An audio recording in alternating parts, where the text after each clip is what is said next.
Hello friends, screaming tube में आप सबका स्वागत है। ये हमारा पहला वीडियो है इस चैनल पे, और जो लोग हम लोग के इस पहले वीडियो को देख रहे हैं, मैं दिल से शुक्रिया अदा करता हूँ आप सबका, और रिक्वेस्ट करता हूँ सब्सक्राइब करके जुड़े रहने के लिए स्क्रीमिंग ट्यूब के साथ। आप लोगों का ऐसे ही प्यार और हौसले के साथ हम लोग आगे बढ़ेंगे। अगर कोई भी वीडियो में आप लोगों का कुछ भी ओपिनियन रहे तो प्लीज कमेंट करके बताइएगा। तो चलिए शुरू करते हैं। आज हम लोग बात करेंगे बुलबुल सिनेमा के बारे में। IMDb में इसका रेटिंग है 6.5 आउट ऑफ 10। रोटेन टमाटर्स में इसको मिला है 80%। इस मूवी का डायरेक्टर है अन्विता दत्त, प्रोड्यूसर है अनुष्का शर्मा और कर्णेश शर्मा।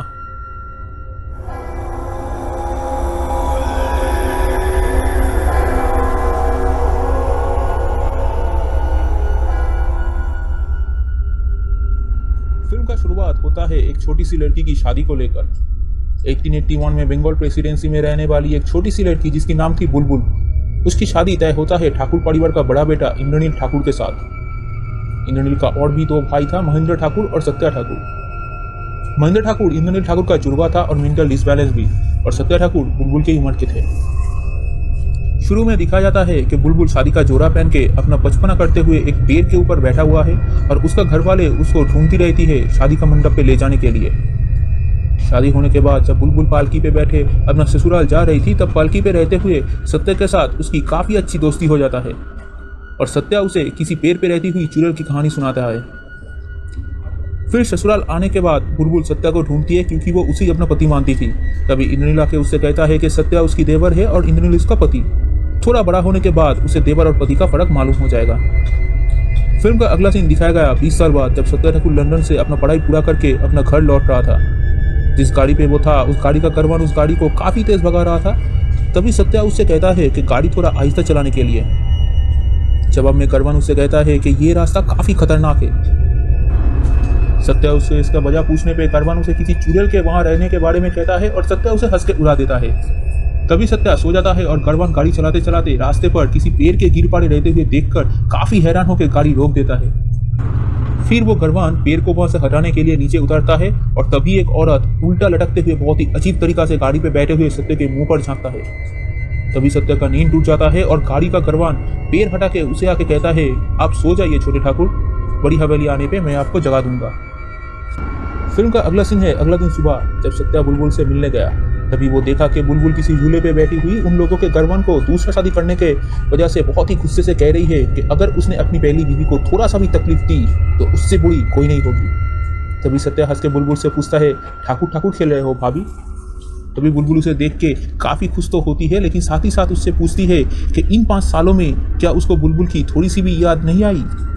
तभी जवाब में सत्या उससे कहता है कि याद आई हुई थी, और वो इंद्रनील दा को खत में बुलबुल के बारे में पूछता था, लेकिन इंद्रनील इस बारे में उसको कुछ जवाब नहीं देता था। तभी सत्या ये भी कहता है कि वो 3 साल पहले ही आना चाहता था महेंद्र के मरे जाने के वक्त। तभी बुलबुल उससे कहती है कि विनोदिनी की ये मानना है कि कोई चुड़ैल आके उन्हें मार डाला। सत्या उसे पूछता है कि क्या वो भी इन बातों को मानती है? तभी जवाब में बुलबुल कहती है कि वो इन बातों को नहीं मानती।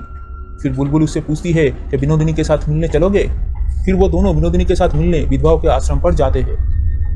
आश्रम में विनोदिनी सत्या को देखकर गम में टूट पड़ती है, और सत्या को कहती है कि सारी जिंदगी मैं काली माँ की पूजा करती रही, लेकिन काली पूजा के दिन ही चुड़ैल आके महेंद्र को मार डाली।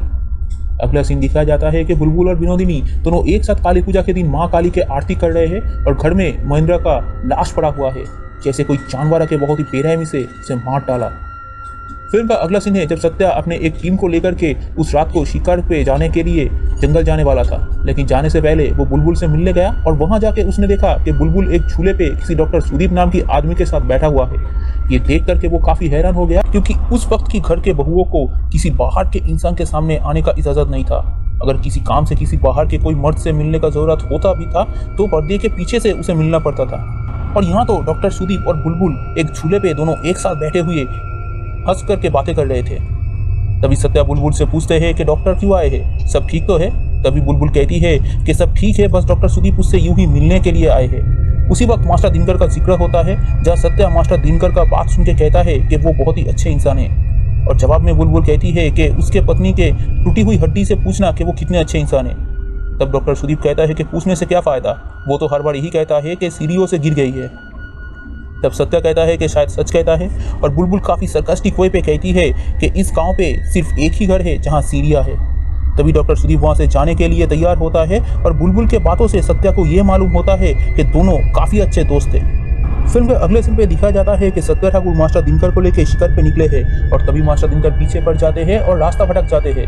तभी उससे एक औरत दिखाई देता है और मास्टर दिनकर उसे देख के डर के भागने का कोशिश करते हैं, लेकिन फिर कोई पेड़ के ऊपर से आके उनको पकड़ लेता है और सत्या को मास्टर दिनकर का चीखे सुनाई देता है। तब कोई मास्टर दिनकर को जमीन से घिसटते हुए ले जाते हैं और डॉक्टर सुदीप का घर जंगल के नजदीक होने की वजह से वही मास्टर दिनकर को चीखे सुन के भागते हुए जंगल पे आ जाते हैं और तभी उन्हें जंगल के पास कोई पुरानी हवेली पे किसी को जाते हुए नजर आता है। डॉक्टर सुदीप को उस हवेली पे जाके पहुंचते हैं लेकिन कोई उन्हें नजर नहीं आता। तभी सत्या भागते हुए उस पुरानी हवेली के पास आता है और डॉक्टर सुदीप और सत्या दोनों एक दूसरे को देख के काफी हैरान हो जाता है। इसके बाद कोई सत्या का नाम से जोर से पुकारता है। तब सत्या ठाकुर और डॉक्टर सुदीप जब आवाज को फॉलो करते हुए उस जगह पे आ पहुंचता है तब उन्हें मास्टर दिनकर का लाश एक पेड़ पे उल्टा लटकते हुए मिलता है। तभी शिकार पे आए हुए बाकी सब सत्या को कन्विंस करने का कोशिश करता है कि ये चुड़ैल है, लेकिन सत्या कहता है कि ये कोई मर्डरर है और कोई आदमी है। तब सत्या कोतवाल से खबर देने के लिए कहता है और डॉक्टर सुदीप उस लाश को सुबह तक उसके घर पे रख देने के लिए कहता है। इसके बाद जब सब मिलकर डॉक्टर सुदीप के घर लाश रखने के लिए जाता है तब सत्या सुदीप से पूछता है कि जंगल के इतना नजदीक रहते हो, कभी कुछ देखा या सुना? तभी सुदीप बड़ा ही अजीब तरीके से कहता है नहीं, और इस बात से सत्या को सुदीप पे थोड़ा शक होने लगता है। अगला दिन सुबह सत्या बुलबुल से मिलने जाता है और रात के शिकार के बारे में उसे सब कुछ कहता है। सत्या से सब कुछ सुनने के बाद बुलबुल उससे कहती है कि वो ऐसा ही क्यों सोच रहा है कि मर्डरर कोई आदमी है, वो कोई औरत भी तो हो सकती है।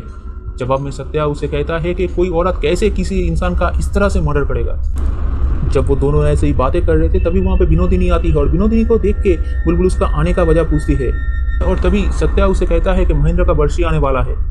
मैंने सोचा अगर तीनों एक साथ रहेंगे तो अच्छा हो। जब तीनों ऐसी बातें कर रहे थे तभी वहाँ कोई आके सत्या को कहता है कि कोतवाल आए हैं। सत्या वहाँ से चला गया और विनोदिनी जैसे मौका बरदात पे बुलबुल को सलाह देने के लिए कहते हैं कि जिसकी काम उसको साजे, ठाकुरान है आप, ठाकुर नहीं। तभी बुलबुल विनोदिनी के साथ नज़र पे नज़र मिलाती है और विनोदिनी थोड़ा सा चौंक जाती है। अगला सीन कुछ फ्लैशबैक में इस तरह है कि बुलबुल सत्या के साथ मिलने जा रही है और तभी विनोदिनी उसे रोकती हुई शादी के वक्त बुलबुल के घर से ले आई हुई गहनों को लेकर बुलबुल को डिवेस कर रही है। इस सीन से कम ये तो पता चल ही जाता है कि बुलबुल विनोदिनी से उम्र में छोटी होने के बाद भी घर की बड़ी बहू थी। इस बात से विनोदिनी को थोड़ा सा चीट था। इसके बाद वाला सीन है जब सत्या कोतवाल सुभाषी से पूछ रहा है कि कोतवाल होने से क्या फायदा अगर वो किसी को गिरफ्तार या किसी पे शक भी नहीं कर पाता है गांव पे इतना खून हो जाने के बाद। जवाब में सुभाषी सत्या से कहता है कि फिरंगी कानून सबूत के आधार पे चलता है, ना कि शक के आधार पे। तभी सत्या सुराग ढूंढते हुए मास्टर दिनकर के लाश जहाँ पड़ा मिला फिर पुरानी हवेली चारों तरफ ढूंढता है और तभी उसे पुरानी हवेली पे एक खून लगा हुआ हाथ की निशानी मिलता है। फिर सत्या विनोदिनी से डॉक्टर सुदीप के बारे में पूछताछ करता है और विनोदिनी से सत्या को मालूम होता है कि डॉक्टर सुदीप इंद्रनील ठाकुर के घर छोड़ देने से पहले से ही यहाँ पर है। तभी सत्या विनोदिनी से पूछता है कि क्या डॉक्टर सुदीप का यहाँ बहुत आना जाना है। जवाब में विनोदिनी कहती है कि वो यहाँ रहती नहीं है, उसे इस बारे में कुछ पता नहीं। तभी वहाँ बुलबुल आ जाती है और सत्या वहाँ से कोतवाल से मिलने के बहाने उठ के चला जाता है। इसके बाद विनोदिनी बुलबुल से कहती है कि सत्या ठाकुर डॉक्टर सुदीप के बारे में पूछ रहे थे। मैंने कहा डॉक्टर सुदीप तो कहाँ है। तब बुलबुल बहुत सरकास्टिक वे में विनोदिनी से कहती है और आपने उनका कान भर दिए। तब विनोदिनी थोड़ा सा मायूस होकर कहती है कि बड़ी बहू आपको तो पता है हम कभी किसी का ना बुरा चाहते हैं ना कभी किसी का बुरा करते हैं। कहानी अब फिर फ्लैशबैक में है जहाँ पूरा ठाकुर परिवार थोड़ा सा सख्त वक्त बिताने के लिए अपने गार्डन पे गए हुए हैं और वहाँ पे इंद्रनील ठाकुर सत्या के शादी के बारे में बात करते हैं। तभी मानो विनोदिनी इंद्रनील ठाकुर के कान पे बात डालने के लिए इंद्रनील से कहती है कि सत्या के ऊपर पहला हक तो बुलबुल के है, उससे पूछिए शादी के बारे में। तभी इंद्रनील ठाकुर को बहुत ही गुस्सा आ जाता है। वैसे तो अगर उस जमाने का बात करूं तो उस जमाने पर पति पत्नी के उम्र का काफी गैप होने का वजह से ज्यादा पति पत्नी के बीच दूरियां तो रहती थी, लेकिन विनोदिनी के इस बात के बाद जैसे इंद्रनील ठाकुर और बुलबुल के बीच काफी दूरियां बढ़ जाता है। उस दिन शाम को जब बुलबुल इंद्रनील को चाय देने आती है तभी इंद्रनील बुलबुल से पूछते हैं कि सत्या के शादी से वो खुश है कि नहीं। जवाब में बुलबुल बस खामोश रहती है। इसके बाद जब इंद्रनील ठाकुर मंदिर पे थे तभी विनोदिनी इंद्रनील से कहती है कि इसमें छोटो दादा के कोई कसूर नहीं है, इस उम्र में ऐसा होती है। बुलबुल और सत्या जो इतना समय एक साथ बिताते थे, तभी इंद्रनील वहां से गुस्सा होकर चला जाता है और फिर सत्या और बुलबुल को एक साथ बुला के सत्या से कहते हैं कि उन्होंने सत्या को लंदन भेजने के इंतजाम कर दिए हैं। तभी बुलबुल जी जान लगा के इंद्रनील को सत्या को लंदन भेजने से रोकने का कोशिश करती है, लेकिन सत्या इस बात से काफी खुश नजर आ रहे थे। इसके बाद बुलबुल जैसे हर एक दिन का बस गुजारा कर रही थी। ऐसे ही एक शाम को जब घर पे इंद्रनील ठाकुर बैठे हुए थे और बुलबुल अपनी डायरी पढ़ रही थी, तभी इंद्रनील ठाकुर बुलबुल से घर की बत्ती जला देने के लिए कहते हुए उस डायरी के बारे में पूछते हैं। तब बुलबुल जवाब में कहती है कि वो बस मेरा निजी काम था। इंद्रनील ठाकुर तब बुलबुल से पूछते हैं कि एक पत्नी का अपने पति के अलावा और क्या निजी काम हो सकता है। तब बुलबुल इंद्रनील ठाकुर के इस तरह के सवाल से थोड़ा घबरा जाती है और तभी इंद्रनील ठाकुर बुलबुल से सत्या के साथ इंद्रनील ठाकुर के कोलकाता जाने के बारे में बताते हैं और फिर अपना सूटकेस लेके वहां से चले जाते हैं। तभी बुलबुल को और भी बुरा लगती है। इसके बाद सत्या लंदन चले जाते हैं और बुलबुल उसके इंतजार करती हुई दिन गुजारा कर रही थी। फिर एक दिन जब इंद्रनील ठाकुर अपने हवेली लौटे, तभी बुलबुल को पता चला कि इंद्रनील ने सत्या को लंदन भेज कर लौट रहे हैं। इंद्रनील को हमेशा ही बुलबुल के डायरी के बारे में काफी क्यूरियोसिटी था, इसीलिए एक रात को जब इंद्रनील ठाकुर विनोदिनी के घर में थे, तभी बुलबुल अपने उस डायरी को गम में रोते हुए फाड़ के फायरप्लेस पे जला देती है। और इधर विनोदिनी इंद्रनील के कान पे जैसे जहर डालती हुई कहती है कि बड़ी बहू का क्या हाल है, शोक मनाती होगी शायद। तभी इंद्रनील गुस्से से उठ के बुलबुल के घर जाके फायरप्लेस के जगह बुलबुल के डायरी का एक फड़ा हुआ पन्ना देखता है जिसपे बुलबुल और सत्या का नाम लिखा हुआ था। तब गुस्से पे इंद्रनील एक फायर स्टिक लेकर के बुलबुल को ढूंढते हुए बाथरूम के अंदर चले जाते हैं और बुलबुल उसे बाथटब के अंदर मिलते हैं। तभी वो बहुत ही बेरहमी से बुलबुल के बाल पकड़ के उसे बाथटब से उठा के फायर स्टिक लेके उसके पैरों के नीचे ऐसे मारता रहता है कि बेरहमी से मारने की वजह से बुलबुल के दोनों पैर के हड्डी टूट जाते हैं। इसके बाद डॉक्टर सुदीप आते हैं बुलबुल के ट्रीटमेंट करने के लिए और उधर इंद्रनील ठाकुर विनोदिनी से कोलकाता जाने के बारे में बताते हैं। तब वहां डॉक्टर सुदीप आके उन दोनों से बुलबुल के इस तरह पैर के घाव के बारे में पूछते हैं और जवाब में इंद्रनील उसे कहता है कि सीढ़ियों से गिर गई थी। कहानी अब है फिर से वही 5 साल बाद, जहाँ सत्या को गांव में दूसरा मर्डर होने का खबर मिला है और कोतवाल से उसे ये पता चला है कि कोई छोटी सी लड़की है जो इस मर्डर का विटनेस है, लेकिन वो लड़की सिर्फ एक ही बात कह रही है कि काली माँ ने इसे मारा।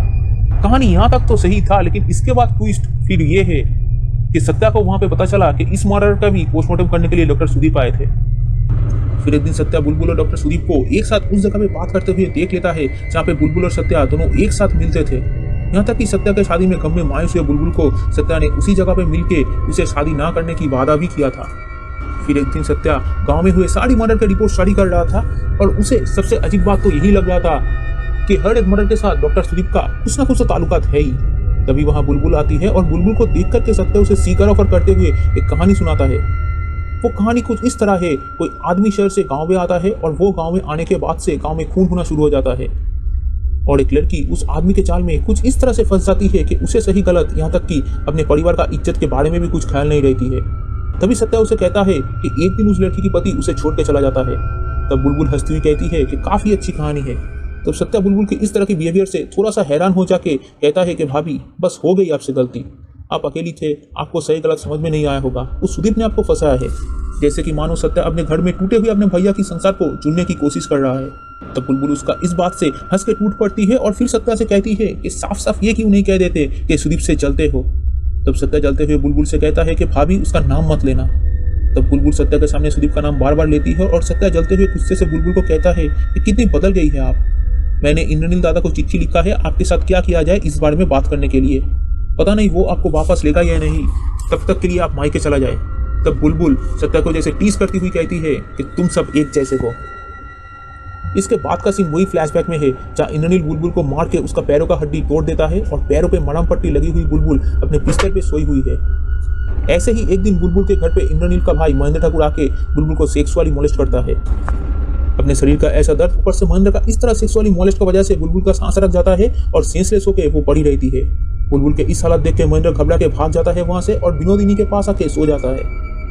उसके बाद वाला सीन है जहाँ व्हाइट मून रेड मून बन जाता है और बुलबुल अपने गुस्से से नॉर्मल होकर जाग उठ के जोर से चिल्लाती है। बुलबुल की ये चीखे और महेंद्र का तभी पास आके सुना विनोदिनी को सब समझ में तो आ ही रहा था, इसीलिए शायद अगला दिन सुबह को जब विनोदिनी बुलबुल को साफ कर रही थी तब अपने मन में ही शायद अपने आप से ही वो कुछ बातें कर रही थी कि ठाकुरों को यहाँ रिश्ता तय हुआ है, कैसा रोना धोना, थोड़ा पागल है पर शादी के बाद ठीक हो जाएगा, थोड़ा पागल है पर ठाकुर है, थोड़ा पागल है पर गहने मिलेगा, इज्जत मिलेगी, चुप रहना। इसके बाद वह डॉक्टर सुदीप आया और बुलबुल के पैरों को ठीक करते हुए उसको बुलबुल के थाई की तरफ खून दिखाई दिया और उसे सब समझ में आ गया। डॉक्टर सुदीप बुलबुल से तब पूछते हैं कि कौन आया था यहाँ पे, लेकिन बुलबुल तब सिर्फ उससे इतना ही बताया कि पट्टी लगा के चले जाओ। इसके बाद फिर 5 साल बाद की सीन, जहाँ विनोदिनी आके बुलबुल से महेंद्र की बरसी की पूजा तैयार होने के बारे में बताती है और बुलबुल फिर वही टीज करती हुई विनोदिनी से कहती है कि मैं कैसे भूल सकती हूँ, ये दिन हम दोनों के लिए कितना खास है। इसके बाद जब विनोदिनी और बुलबुल दोनों माँ काली के मंदिर जाके पहुंचती है, तभी एक बच्चा बुलबुल से रोते हुए कुछ कहता है और उधर डॉक्टर सुदीप अपना सूटकेस लेके कहीं जाने के लिए रवाना देने वाले थे कि तभी वहां सत्या आके उसे बंदूक दिखा के पूछता है, कहीं जा रहे हो? जब तुम्हें पहला बार देखा तभी गोली मार देने का मन किया, अब पता चला क्यों। फिर सत्या ने सुदीप को कोर्ट ले जाने के लिए फैसला किया और उधर बुलबुल को बच्चा एक तालाब के किनारे ले गया जहां उसकी माँ की लाश पड़ी थी। दरअसल वो बच्चा था ठाकुर परिवार के गरबान का बेटा और उसकी माँ को उसका बाबा ने दूसरा शादी करने का वजह से घर से निकाल दिया था। इसी गम से उन्होंने खुदकुशी कर ली। तब बुलबुल उस बच्चे से उसका बाबा कहाँ है इस बारे में पूछती है और जवाब में वो बच्चा उसे कहता है कि वो सत्या ठाकुर को लेके कहीं गया है। इसके बाद जब सत्या और सुदीप गाड़ी में बैठे कोलकाता जा रहे थे, तब सत्या सुदीप से पूछता है कि तुम्हें डर नहीं लगता ये जो गुनाह करते हो इसके परिणाम से? जवाब में सुदीप उससे कहता है कि कानून के ऊपर उसका सजा है तो वो बच जाएगा, लेकिन सत्या को उसके ऊपर शक कुछ और वजह से है और सजा वो किसी और बात के लिए देना चाहता है। इसके बाद उन लोगों का कैरेज रुक गया और जब सत्या बाहर आया तब उसे उन लोगों को कैरेज का गरवान का लाश मिला। कोई उसके गर्दन पे बहुत ही बेरहमी से काट के उसे मार डाला। फिर सत्या को थोड़ा दूर खड़ी हुई एक औरत दिखा और सत्या संग संग फायर किया, लेकिन वो औरत कहीं गायब हो गई और सत्या उसे पकड़ने के लिए उसकी तरफ भागा और सुदीप गाड़ी से बाहर आके गरवान का लाश देखा और संग संग उसे कुछ फायर का आवाज सुनाई दिया। फिर अचानक से उसे थोड़ा दूर पेड़ पे उल्टे पैरों पे खड़ा हुआ एक गोली लगा हुआ जख्मी चुड़ैल दिखाई दिया, जो कि और कोई नहीं बल्कि उसका दोस्त बुलबुल थी।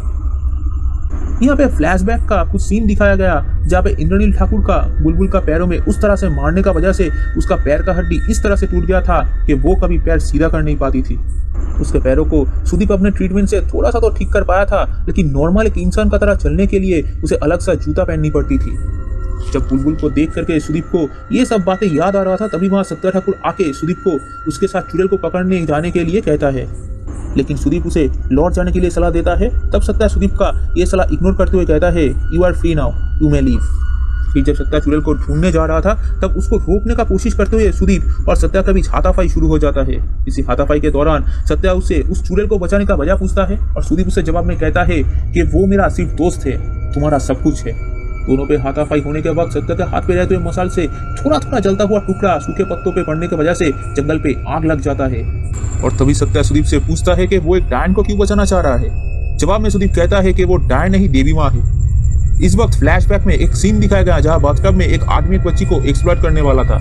उसी वक्त बुलबुल पीछे से आके उस आदमी का कत्ल कर देती है और उस बच्ची को सहारा देती है और इसी वजह से वो बच्ची बुलबुल को देवी मान रही थी और बिल्कुल इसी तरह से उसने मास्टर दिनकर का भी कत्ल कर दी थी और महेंद्र को भी उसी ने मार डाला। और उधर डॉक्टर सुदीप बुलबुल को चारों तरफ बड़ी बहू के नाम से पुकारते हुए ढूंढ रहा था। तब सत्या को समझ में आया कि चुड़ैल और कोई नहीं बल्कि बुलबुल थी। इसके बाद पूरा जंगल पे आग लग जाता है और बुलबुल जैसे अपने अंतिम वक्त को देखते हुए अपने जिंदगी को याद कर रही थी और उधर बुलबुल जिस पेड़ पे बैठी थी उस पे आग लग के वो मर जाती है। कहानी अब 1 साल बाद दिखाया गया जब इंद्रनील ठाकुर अपना हवेली लौट आए और सत्या अपने अनजाने में हुई गलती के वजह से अपने आप को दोषी मानते हुए वो हवेली छोड़ के चला गया। और फिर एक दिन रात को जब इंद्रनील ठाकुर घर पे सो रहा था, तब उसे बुलबुल की आवाज सुनाई देता है और उठ के उसने देखा कि उसके सामने बुलबुल का स्पिरिट आया है। फिल्म यहाँ पे खत्म हो जाता है। अब आते हैं इस फिल्म के रिव्यू पे। वैसे तो इसे हॉरर फिल्म की कैटेगरी में दिया गया, लेकिन ये कोई हॉरर फिल्म नहीं है, बल्कि इस फिल्म का जो एक्चुअल फैक्ट है वो है एक औरत पे हुआ टॉर्चर। खेलने कूदने के उम्र में एक बच्ची को शादी करवा दिया जाता है, उससे उम्र में काफी बड़ा एक आदमी के साथ। अब ये पुराना दिनों का एक बहुत ही अजीब कल्चर था। अब बुलबुल का उम्र इतना ही कम थी कि उसे उसका पति कौन था ये ठीक से पता नहीं था। ऐसे सिचुएशन में सत्या उसको चुड़ैल की कहानी सुना के उसके साथ खेल कूद के उसे भुलाया रखता था। इधर विनोदिनी जो कि लगभग इंद्रनील के उम्र के थी, लेकिन रिश्ते में बुलबुल से छोटी थी। अब ठाकुर परिवार में शादी होने का वजह से उसे इस बात को एक्सेप्ट तो करना पड़ा, लेकिन दिल ही दिल में उसे इस बात से काफी एतराज थी। ऊपर से उसका पति महेंद्र जो कि मेंटल डिसबैलेंस होने का वजह से उसे उसका पति होते हुए भी ना होने का बराबर था। अब सत्या ठाकुर और बुलबुल दोनों एक साथ बड़ा होने के वजह से थोड़ा जवान होने के बाद दोनों के दिल में दोनों के लिए फीलिंग आना एक कॉमन बात था। ऊपर से इंद्रनील भी दिल ही दिल में बुलबुल को पसंद करता था और इन वजहों से इस परिवार में जो सबसे नेग्लेक्ट हुआ पर्सन थी वो थी विनोदिनी। शायद इसी वजह से विनोदिनी इंद्रनील के दिल में जगह बनाने के लिए बुलबुल के बारे में इंद्रनील के कान में जहर डालती रहती थी। ऊपर से बुलबुल के साथ सत्या के दोस्ती तोड़ने के लिए भी वो हमेशा बुलबुल को सत्या से मिलने के लिए रोकने की कोशिश करती थी। इधर इंद्रनील ठाकुर बुलबुल को पसंद तो करता था, लेकिन सत्या ठाकुर के साथ उसका ये दोस्ती उसे ना पसंद आने का वजह से वो बस बुलबुल को सजा देने के लिए उसकी पैर की हड्डियों को मार के तोड़ देता है। अब बुलबुल के इस हालत पे महेंद्र का उसे सेक्सुअली एब्यूज करने का वजह से उसकी सांस रख जाती है। ये फिल्म का मेन जगह है। अगर फिलोसॉफिकल वे में कहूँ तो बुलबुल का मौत उसी वक्त हो गई थी। बॉडी में जान तो थी, लेकिन इस सीन का जो मेन रीजन है वो है ये कि बुलबुल की आत्मा उसी वक्त मर गया और काली माँ के आशीर्वाद से उसकी शरीर में नई आत्मा जन्म लेती है। इस फिल्म में माँ Kali is an idol of destroy demon. Film में व्हाइट मून के रेड मून होना एक्चुअली में danger sign for all those people who oppress girls. इसीलिए बुलबुल के हाथों महेंद्र, जो कि खुद बुलबुल के बलात्कारी था, और मास्टर दिनकर जो अपनी पत्नी को टॉर्चर करती थी, और वो आदमी जो एक बच्ची को एक्सप्लॉइट करने वाला था, एंड फाइनली वो गड़बन जो अपना पहला पत्नी को घर से निकाल दिया था, सिर्फ ये लोग मारे गए थे। और सत्या के लंदन चले जाने के बाद अगर कोई बुलबुल का सहारा था वो था डॉक्टर सुदीप। अब डॉक्टर सुदीप को बुलबुल के बारे में सब कुछ पता था, इसीलिए वो हमेशा उसे बचाने का कोशिश करता रहता था और इस वजह से दोनों में काफी अच्छी दोस्ती हो गया था। इस बात को ना जानते हुए सत्या सिर्फ बुलबुल को गलत समझ के उससे दूर हो गया और बिना जाने उसी का वजह से बुलबुल का मौत हो गया। वैसे तो इस फिल्म का कहानी का अगर बात करूं, इस तरह का डोमेस्टिक वायलेंस और उसके बाद एक औरत का डिपेंडेंट होना, इसके ऊपर बॉलीवुड में पहले भी बहुत सारा मूवी ऑलरेडी बन चुका है, इसलिए ये कहानी उतना कुछ खास नहीं। मगर अगर इस फिल्म का ग्राफिक्स और सिनेमाटोग्राफी का बात करूं तो ये एक रिकमेंडेड मूवी है। इस फिल्म में हर एक एक्टर एक्ट्रेस जैसे तृप्ति डिमरी, अविनाश तिवारी, राहुल बोस, पावली दाम और परमव्रत चटर्जी, हर एक ने अपने कैरेक्टर को बहुत ही बाखूबी से निभाए हैं। इस वीडियो के थ्रू मैं सबको ये मूवी कम से कम एक बार नेटफ्लिक्स में देखने के लिए रिक्वेस्ट करूंगा। स्ट्रीमिंग टीम में ये हम लोग का पहला वीडियो है। अगर आप लोगों को इस वीडियो को लेकर कोई भी ओपिनियन है तो कमेंट सेक्शन में आके जरूर बताइए। आप लोगों का प्यार से ही हम लोग आगे बढ़ पाएंगे। मिलते हैं अगले वीडियो पे, तब तक के लिए take care and stay tuned with Streaming tube.